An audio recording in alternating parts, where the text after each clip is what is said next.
Hello and welcome back to the channel. Of recently, there have been a few new machines released on the market. Minelab have been really pushing the boat out with the Manticore, the Equinox 700 and 900. Although these are impressive machines, and I've seen quite a few videos and people are very, very happy with them, there seems to be something missing, and it's people that are coming into the hobby from new.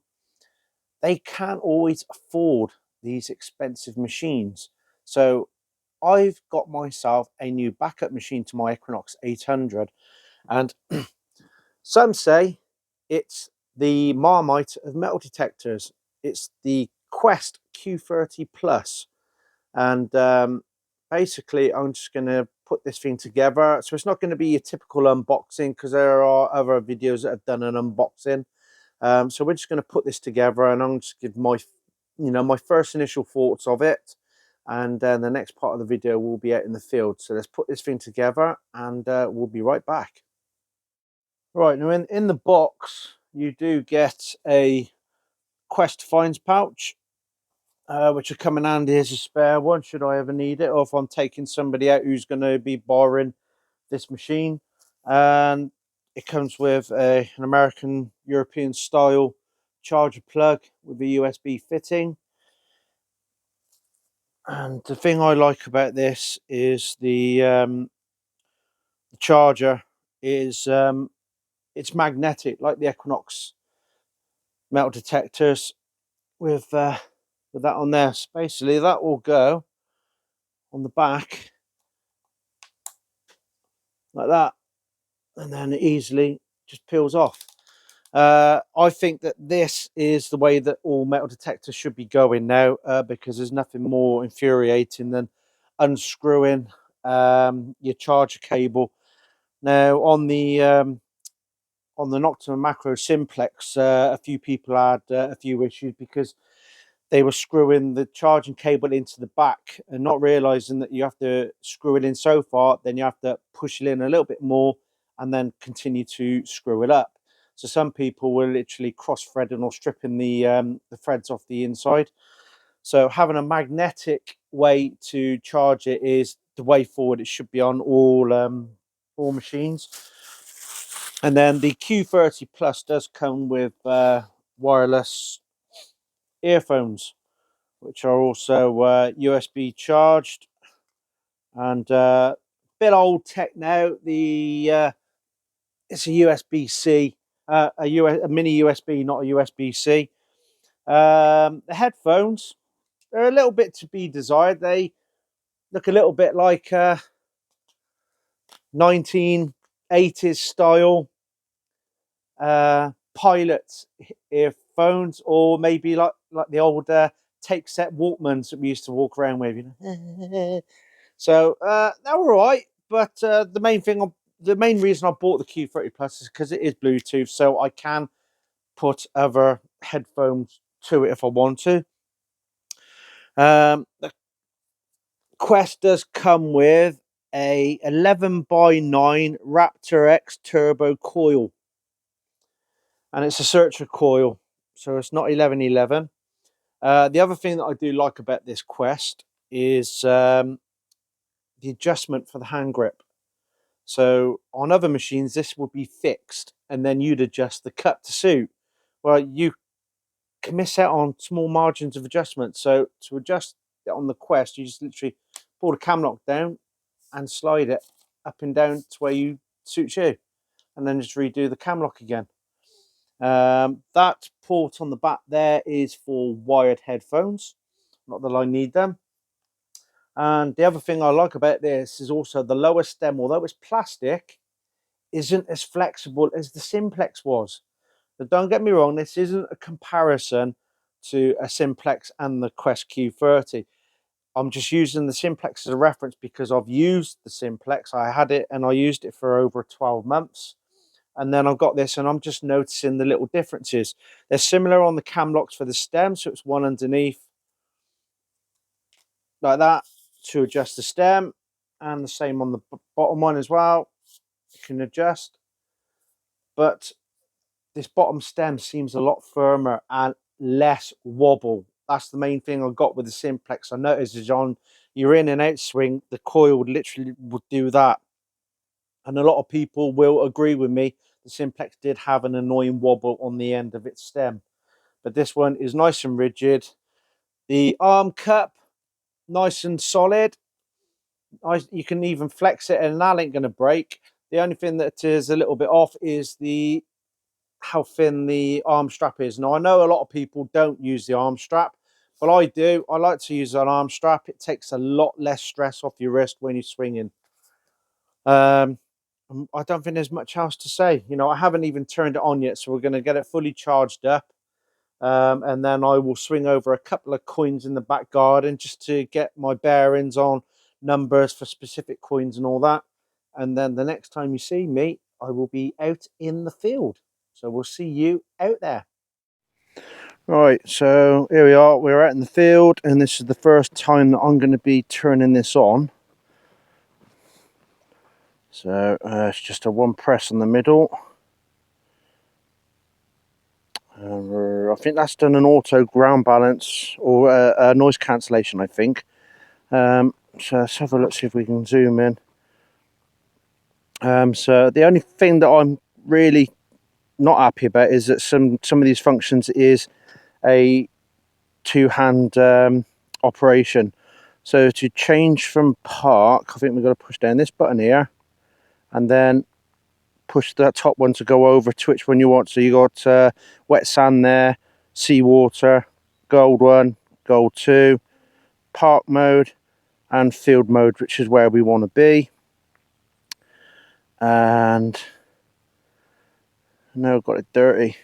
And I think what we're going to do is so that's the accept and reject at the moment, so it's excluded up to 12.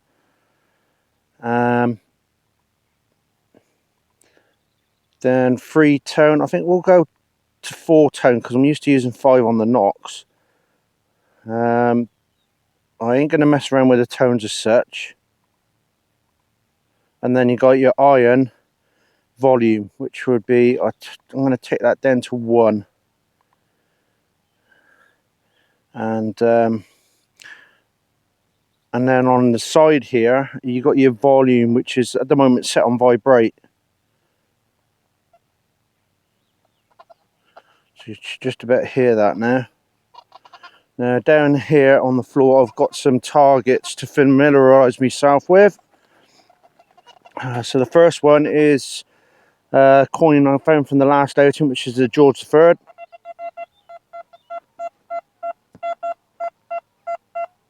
So George III pen is an 85. The Grotty coin. I now pair up the headphones, which apparently is, to pair up the headphones is the top button on the side. And then that little thing should be flashing there. Then it's a case of turn on the headphones. And I think that should be paired. Now, when you're using the headphones, you've got to have it off vibrate, otherwise you won't hear anything. Yep, I've got vibrate. Oh, that's loud.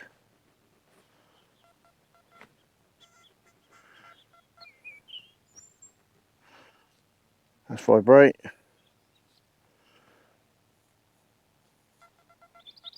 That's quite punchy in the ears, that. So, right, we're ready to go off. And we'll see you at the first decent signal. Right, we got our first target with the Quest, which is a 74 to a 78.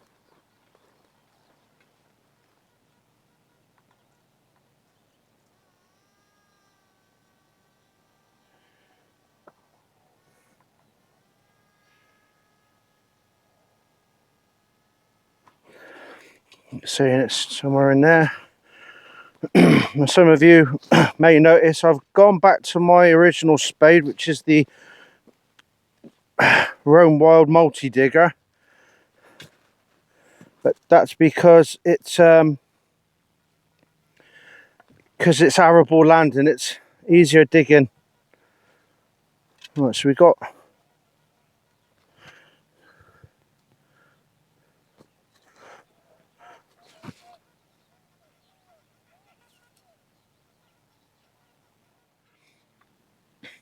I'd answer the guess and say it is a button. I can just about feel a broken shank on the back there. Yeah, I think it's a button. Well, that's the first find with the Quest Q30 Plus, is a button. On button field, what would be the chances of that?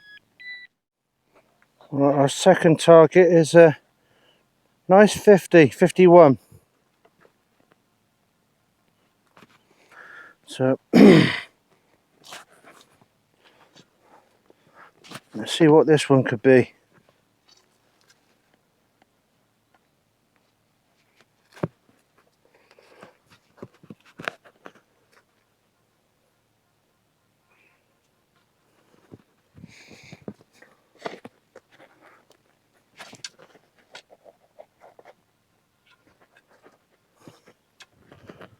Right, it's out.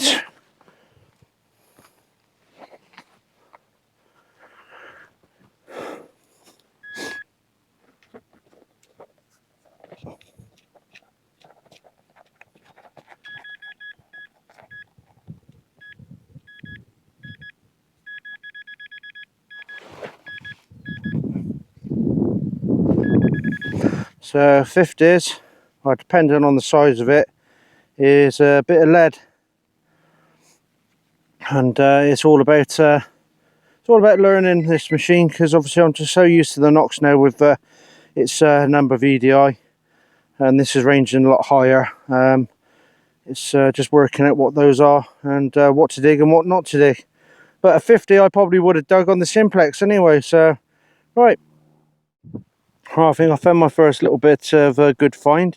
It's coming in at 73 on the Quest Q30, and I think it's a lead button. It's got a bit of weight to it, but it's not anything bland. It's got like these little decorative lines, you know, going around the outside rim. And I don't think I've ever had a lead button before. So I'll take that. Nice bit of history there. Sweet. Alright, one thing I want to say about the pinpointing on this is got a good number. When you're directly over it, see the numbers going up and down. And when you're right over it, that's when it's zeroed in on the target. And I've only just realised that now. We've got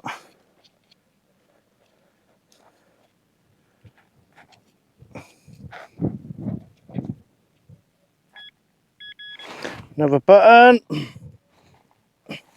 Well, the good thing is that the more buttons I find in here, the less there is to dig next time. Right, I've got a little coin ball here. I hope it's a coin ball. An 82 on the Q30. And if this is a coin, it'll keep my coin streak going.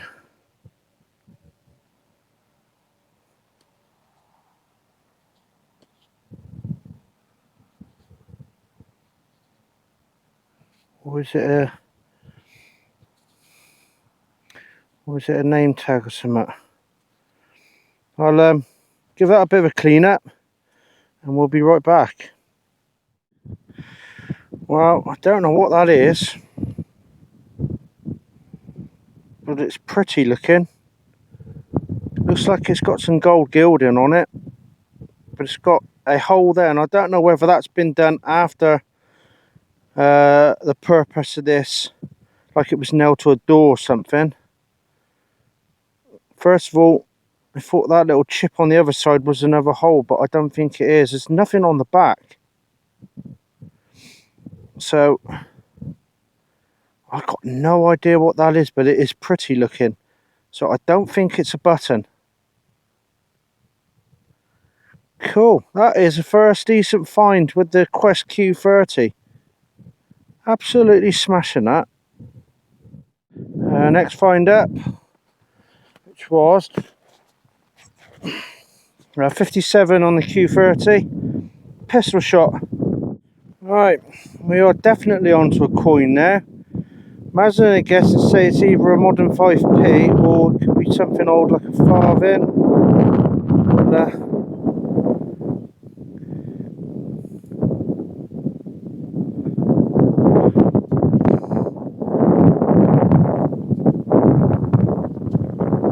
No, it's a George V.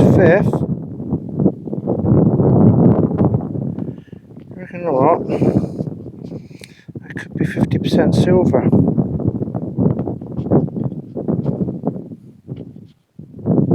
$1934. We'll give this a bit of a clean up and we'll let you know what we got. Yep, I've just looked it up on my phone. Get in some better light. And that is a George V 1934 sixpence, and it makes it 50% silver. No matter what the silver content is, you got silver in your hand. And most importantly of all, it keeps the coin streak going. Happy as Larry with that. Well done, Quest.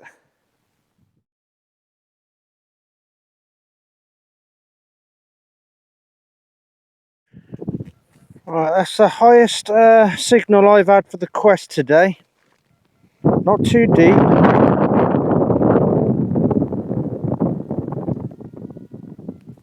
So let's see what a 90 something will give us.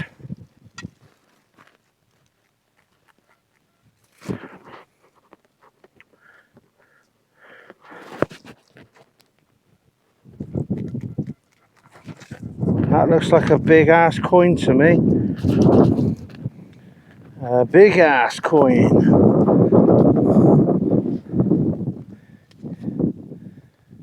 Maybe a little bit crusty, is it?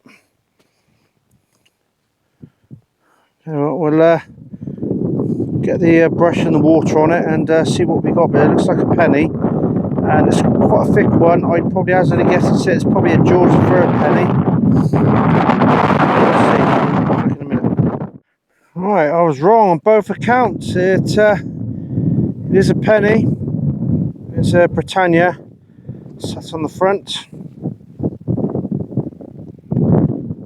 Cleaned it quite well actually.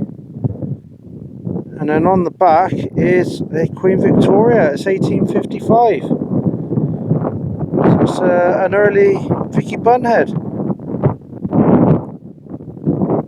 That's actually quite nice. That's come up well. And that one again was a 94. So that is really nice.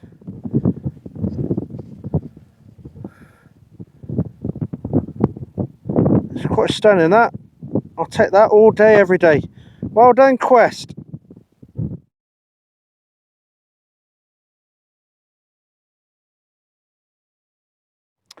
Right, I've got what I think is possibly another coin of 74. But again, it's got a hole in the top of it like it was pinned to a door. Because I know that they used to pin certain coins to the doors. I think it was in rebellion against the Royals, or whether it was to show a support. I can never remember. But I've got no idea. So if anybody can shed any light on that, please feel free to put it in the comments. We're on to another coin. Looks like a half penny of some sort. Looks a bit crusty. If there is, if I can get anything off it, you'll see a picture now.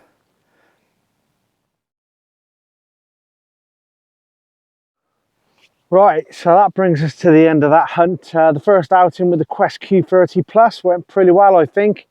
You see down on the floor there, we've got the trash mat, so let's go down and have a look and see what we got. Overall, I'd say not a lot of trash, but then it don't look a lot because it's all small bits. But there is a lot of digging going on there. We got, I think it was 23 buttons, one piece of iron, and some iffy bits. You got your bottle caps, your foil, your tin scrap and stuff like that. I think that's the only shotgun shell I picked. A few little miscellaneous bits, probably off some farm machinery. Again, some other iffy bits here. And then 3, 6, 9, 12 bits of lead. Yeah, so in all, the Quest done pretty good. And I know some people will laugh that it's got the same colour scheme as my kitchen. And a lot of people, you know, some people don't like this. Some people do. There are a lot of users of this machine. Basically, it is the Marmite of metal detectors. You either like it or you don't. But the Quest 30, I think it's done pretty well today. Nice and light, and the bottom stem, which is plastic, there's hardly any wobble on that, not compared to the Simplex. Now, I'm not knocking the Simplex because as far as build quality goes, they'll take a lot of beating to, you know, to outdo the Simplex. That thing was built to withstand a nuclear bomb, I swear it. But the Quest Q30 Plus, it's quite a decent machine. And you know, some people joke with me, oh, watch you don't break it when you hold it. It's actually quite sturdy, so maybe some people have just had a bit of bad luck with one of their machines. But all in all, it's a pretty good machine. And would I recommend it to somebody who's starting off? Yeah, I would. It's about the £400 mark, but it does what it does, and it's the same with any other machine out there that's a similar price bracket. You know, they are good machines, and I'd recommend I'd recommend the Simplex. I'd recommend the Quest as well. I've got to point out that I'm not sponsored by Quest. They didn't send it for me for free. I'm sponsored by Unearth, but I paid for this myself, so I'm not obliged to say it's a great machine. I've taken it out in the fields, and that's my view of it. It's a pretty decent machine, regardless of what some people say. So anyway, thanks for watching. If you do like it, hit that thumbs up for me, and hit the subscribe button, and click on all notifications. We've done the Quest Q30 Plus in arable land, and then the next outing it will be on pasture, and see how we got on with that. Anyway, I'm going to go because the sun's gone in behind the clouds, the temperature's dropping a bit, and it's starting to get a little bit cold. So until next time, take care of yourself, stay safe, and I'll see you on the next one. All right, ta-la.